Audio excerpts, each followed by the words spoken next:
God is within her. She will not fail. God will help her at break of day. Mahogany Jackson was a young Birmingham mother held against her will and tortured for hours before she was killed by a gunshot to the back of her head. She was stripped, handcuffed, beaten, spit on, and forced to perform sexual acts at gunpoint. The horrifying ordeal was recorded by some of the 8 suspects that are charged in Jackson's death. It has been released on Monday that Harris is the suspect they believe fired the fatal shot. A projectile was recovered from Jackson's head.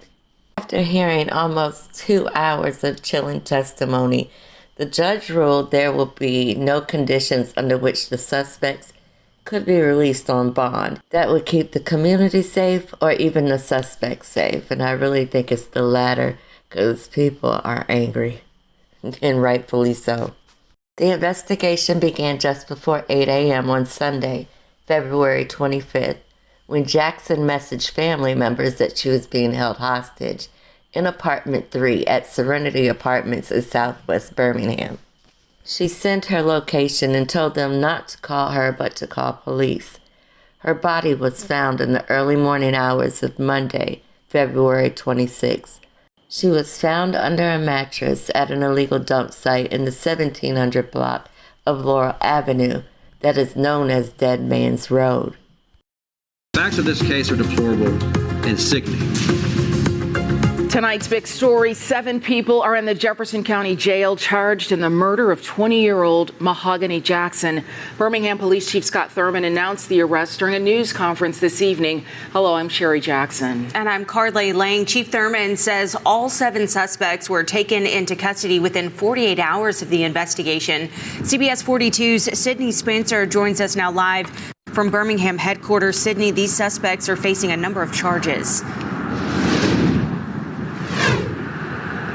Carly, correct. Those charges range from felony murder, assault, sodomy, injury with a weapon, and kidnapping. All 7 suspects are behind bars tonight, held without bond. This is undoubtedly one of the most heinous acts I've seen in my career. That's what Birmingham Police Chief Scott Thurmond had to say about the new details in the murder of 20-year-old Mahogany Jackson. During Wednesday's press conference, Chief Thurmond said Jackson was kidnapped, sexually assaulted, and shot. He also said Jackson and the 7 people charged with her murder knew each other. There's videos of some of these heinous acts taking place, and that's something that was a pivotal piece of the investigation. Jackson was reported missing on Sunday after police say she sent a text to a family member saying she had been kidnapped. Police say they began searching for her Sunday and received several leads, which led them to discover Jackson's body just after 2 a.m. Monday morning on 17th Street and Laurel Avenue. Details on exactly where she was killed and how long she was held kidnapped have not been released. The facts of this case are deplorable and sickening. Chief Thurmond said with the help of the community and Jackson's text to a family member, they were able to quickly find the suspects and place them behind bars. Investigation initially began as a missing persons case. Our investigators spent all day out, most of that night, trying to locate her, following up on leads to see where she could be and things of that nature. And then, unfortunately, a few hours later, we received information of where her body was. We went to that location and did indeed find her body. Now, Chief Thurmond did not give a motive at this time. He says they are keeping specific details under wraps to help out with the investigation. Reporting live. Birmingham Homicide Detective Mark Green testified in detail at Monday's hearing about Jackson's ordeal.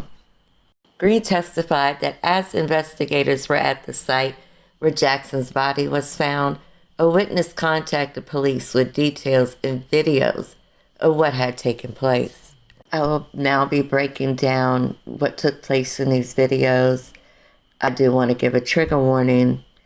The details of this crime is extremely triggering.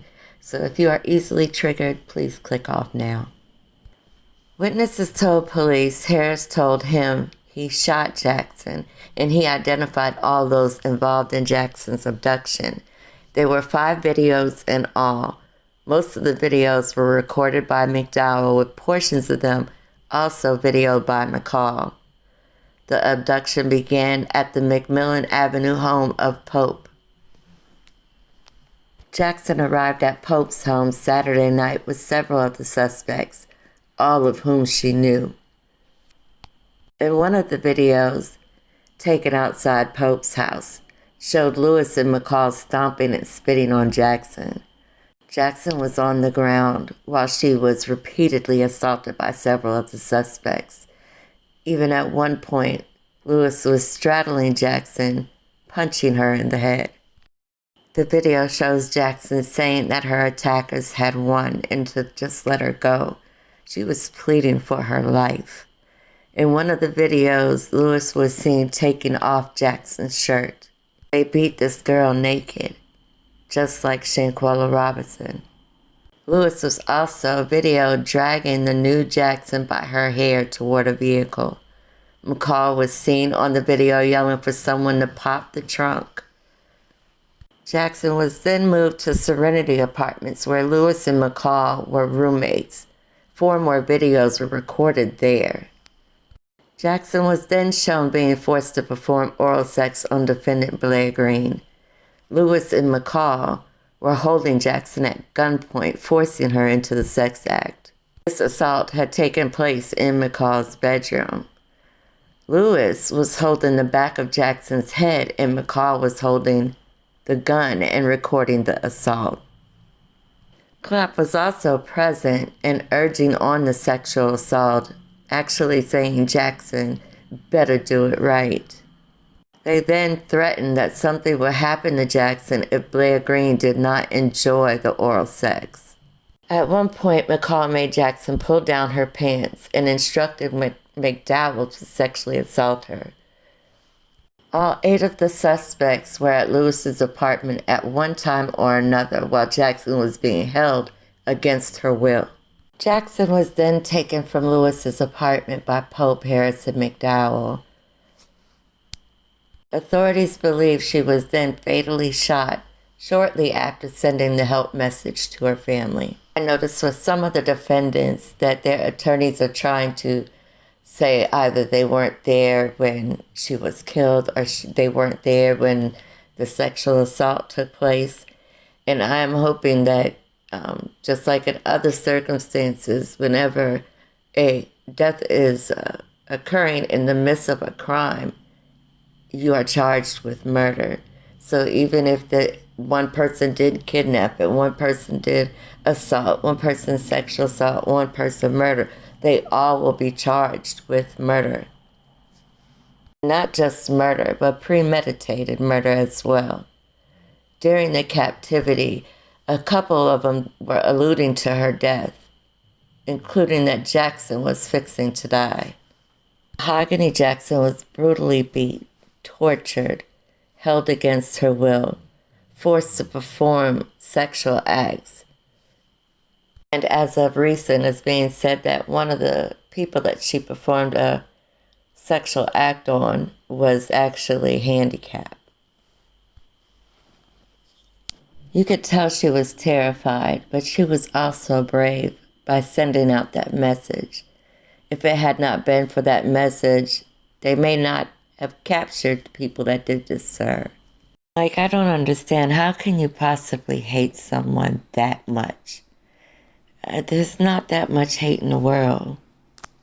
It is so disheartening and hurtful to see our people doing this to one another. Now let's take a look at the arrest video.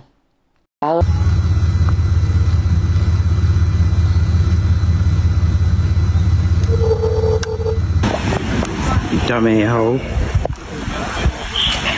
Stupid ass. The blick on the stupid ass. Stupid ass hoe. Yeah, that shit sad. Dumbass hoe. You. With friends like these, who needs enemies? I hope to see full and complete justice for Mahogany Jackson.